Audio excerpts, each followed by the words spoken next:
ध्यान और विचार शून्य में बहुत बड़ा अंतर है। कई साधक विचार शून्य को ही ध्यान समझ लेते हैं। पहले ध्यान की परिभाषा को समझें। किसी विषय वस्तु पर एकाग्रता या चिंतन की क्रिया ध्यान कहलाती है। यह एक मानसिक प्रक्रिया है जिसके अनुसार किसी वस्तु या विषय की स्थापना अपने मन क्षेत्र में की जाती है। फलस्वरूप मानसिक शक्ति का एक स्थान पर केंद्रीकरण होने लगता है। उसे ही ध्यान कहते हैं या उसे ही ध्यान कहेंगे। सरल भाषा में कहूँ, जैसे दीपक की लो जब तक हिल रही है वह ध्यान नहीं है। जब वह हिलना बंद कर दे और स्थिर हो जाए उसे ही ध्यान कहेंगे। इसका एक प्रचलित उदाहरण यह भी है कि तेल की धारा जिस प्रकार गिरती है ठीक उसी प्रकार से मन किसी विषय पर टिका रहे। और सरल शब्दों में कहूँ कि जब समय, शरीर, चित्त और विषय यानी जिस शब्द, मंत्र, वस्तु पर ध्यान कर रहे हो तो ध्यान की अवस्था में ना समय का एहसास हो, ना शरीर का, ना मैं का,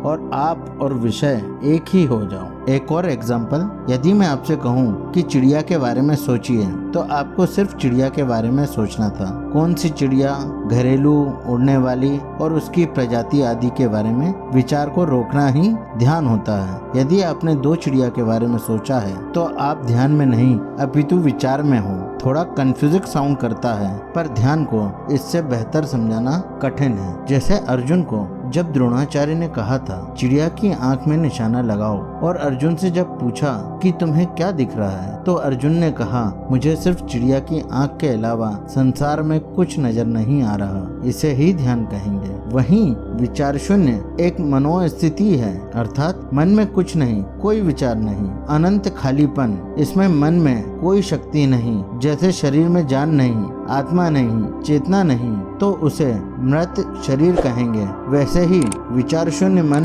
एक निर्जीव शरीर के समान होता है। विचार शून्य की स्थिति में यदि कोई साधक लंबे समय तक रहे तो उसे डिप्रेशन आता है। विचार शून्य मन को रोके रखना या बांधना नहीं कहेंगे। मन को बांधे रखना या पकड़े रखना ध्यान होता है। लेकिन जहाँ विचार नहीं, यह उसी प्रकार होगा बिना घोड़े के घुड़सवार। जब घोड़ा ही नहीं तो घुड़सवार हो ही नहीं सकता। इसका एक बहुत अच्छा उदाहरण आज के समय से प्रेरित होकर देता हूँ। जब लॉकडाउन शुरू हुआ था तो बहुत सारे लोग बहुत खुश थे कि अब ऑफिस नहीं जाना पड़ेगा, सारे कामकाज से छुट्टी मिल जाएगी और घर में आराम से रहूंगा, और बहुत सारे इसी टाइप के विचार चल रहे थे। पर यही लॉकडाउन जब बढ़ते गया परेशानी और बेचैनी बढ़ने लगी। समृद्ध लोगों के साथ भी जिन्हें खाने कमाने की चिंता नहीं थी फिर भी वे घर में बैठे बैठे बोर होने लगे। ठीक उसी प्रकार विचार शून्य की स्थिति में साधक को इस टाइप की परेशानी होने लगती है। विचार शून्य का प्रयोग अपनी रेकी शक्ति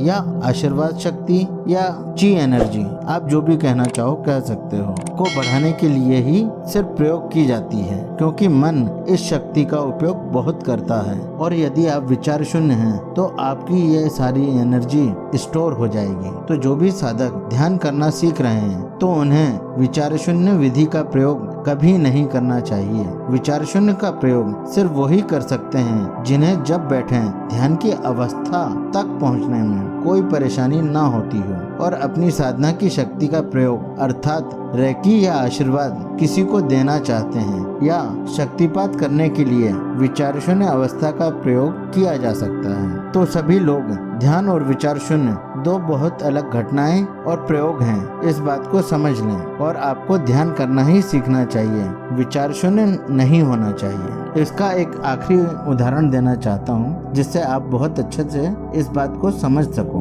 कि दो व्यक्ति किसी दूसरे शहर में जाने के लिए सुबह उठकर तैयार होते हैं, ट्रेन की टिकट लेते हैं, पर एक प्लेटफॉर्म में ही बैठा रह जाता है जबकि दूसरे व्यक्ति ने ट्रेन में बैठकर यात्रा शुरू कर दी। तो पहले व्यक्ति ने सुबह से उठकर जो भी काम किया, टिकट ली, सब व्यर्थ हो गया, उसका कोई मतलब नहीं निकला। यदि वो ऐसा रोज करने लगा तो आप उसे पागल कहेंगे। वैसे ही विचार शून्य रहना किसी काम का नहीं। तो बस आज की वीडियो में इतना ही। वीडियो पसंद आए तो लाइक करें। जो आपके फ्रेंड या फैमिली मेंबर ध्यान सीखना चाहते हैं उन्हें मेरा वीडियो शेयर करें। आपके कोई सवाल या सुझाव हो तो कमेंट्स करें। कमेंट्स का रिप्लाई मैं हमेशा करता हूँ। तो मिलता हूँ अगले वीडियो में।